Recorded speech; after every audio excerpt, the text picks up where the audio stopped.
28वां अध्याय। जतिनाथ हंसरूप अवतार। नंदीश्वर बोले, हे मुनीश्वर, अर्बुदाचल पर्वत के पास भील वंशोत्पन्न आहुक नाम का एक भील रहता था। उसकी पत्नी का नाम आहुका था। वह बहुत पतिव्रता थी। वे दोनों पति पत्नी भगवान शिव के परम भक्त थे। एक दिन वह शिव भक्त भील भोजन की तलाश में बहुत दूर निकल गया। संध्या के समय भगवान शिव सन्यासी का रूप धारण करके उसकी परीक्षा लेने आए। वह भील भी शिकार से घर लौट आया था। तब जति रूप में शिवजी उनके घर पहुंचे। भील ने उनका विधि पूर्वक पूजन किया।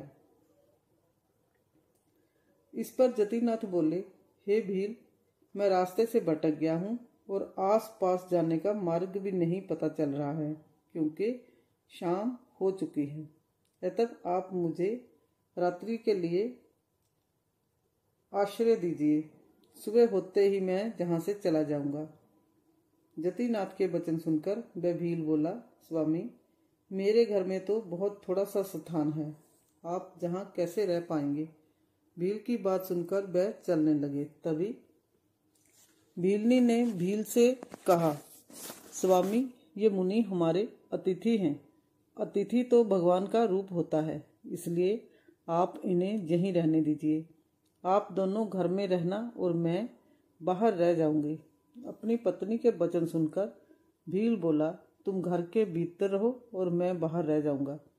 यह कहकर वह भील घर से बाहर आ गया और बैठ गया। प्रातःकाल जब वह सन्यासी और भीलनी घर से बाहर निकले तो उन्हें पता चला कि भील को जंगली पशुओं ने खा लिया है। यह देखकर वे दोनों बहुत दुखी हुए। तब वह सन्यासी बोला कि मेरी वजह से तुम्हारे पति की मृत्यु हो गई है। हे देवी, मुझे क्षमा कर दीजिए। तब वह भीलनी कहने लगी कि आप दुखी ना हो। अतिथि की रक्षा करना हमारा धर्म है और मेरे पति ने तो अपना धर्म निभाया है।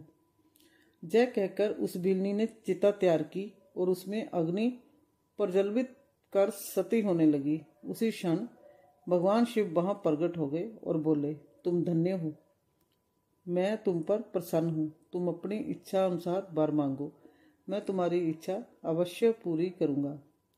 देवादिदेव महादेव जी को इस प्रकार सामने पाकर भीलनी बहुत प्रसन्न हुई और शिव जी की स्तुति करने लगी। बहुत कहने पर जब भीलनी ने कुछ नहीं मांगा तब भगवान शिव बोले, अगले जन्म में मैं हंस रूप में प्रकट होऊंगा। तुम विदर्भ नगर में भीमराज की पुत्री दमयंती के रूप में जन्म लोगी। उस समय यह भील निषाद देश का राजपुत्र होगा। उसके पिता वीरसेन होंगे और उस जन्म में उसका नाम नल होगा। तब हंस रूप में मैं तुम दोनों अर्थात नल दमयंती का मिलन कराऊंगा। उस समय तुम समस्त राजभोग भोगने के पश्चात मोक्ष को प्राप्त होगे। यह कहकर भगवान शिव वही लिंग रूप में स्थित हो गए। भील के धर्म के प्रति अचल रहने के कारण यह लिंग अचलेश नाम से जगत प्रसिद्ध हुआ। अगले जन्म में भील नल भीलनी दमयंती बने और भगवान जतिनाथ शिव ने हंस रूप में जन्म लिया तो उनके पूर्व जन्म के पुण्य से प्रसन्न होकर उन्हें सुख प्रदान किया।